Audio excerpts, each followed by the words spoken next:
শনিবার রাত 11:15 হঠাৎই মার্কেটে আগুনের ফুলকি দেখতে পান স্থানীয় লোকজন। স্থানীয়রা জানান, নোয়াখালীর মাইজদি হকার্স মার্কেটের পেছনের একটি দোকানে প্রথমে আগুন লাগে। সেখান থেকে মুহূর্তেই তা ছড়িয়ে পড়ে আশপাশের 20 থেকে 25টি দোকানে। খবর পেয়ে প্রথমে ফায়ার সার্ভিসের 3টি ইউনিট ঘটনাস্থলে পৌঁছে আগুন নিয়ন্ত্রণের চেষ্টা করে। পরে আগুনের তীব্রতা বেড়ে গেলে ফায়ার সার্ভিসের আরও 5টি ইউনিট সেখানে যোগ দেয়। তাদের 2 ঘন্টার চেষ্টায় রাত 1:45 আগুন নিয়ন্ত্রণে আসে।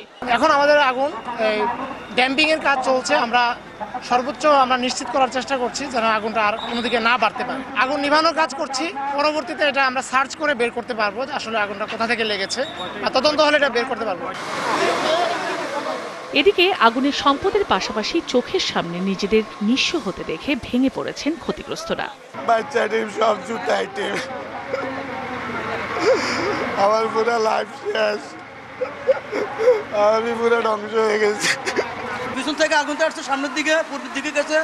আমরা যা সামর্থ্য কুলেছে ব্যাকারে আবেদন জানাই, সব বাইর করে নিচ্ছে। হকার্স মার্কেটের উত্তর পাশে যে পেন্টিংয়ের দোকানটা ছিল, ওই দোকানটা থেকে আগুন লাগছে, পেন্টিং দোকানের পিছন থেকে। হকার্স মার্কেটের পেছন থেকে আগুনটা লাগে পাশের যে সাইকেল মার্টের দোকান আছে ওখানে টিনের শেডে লাগছে, লাগে পাশে মক্কাতে আসে ঢুকছে।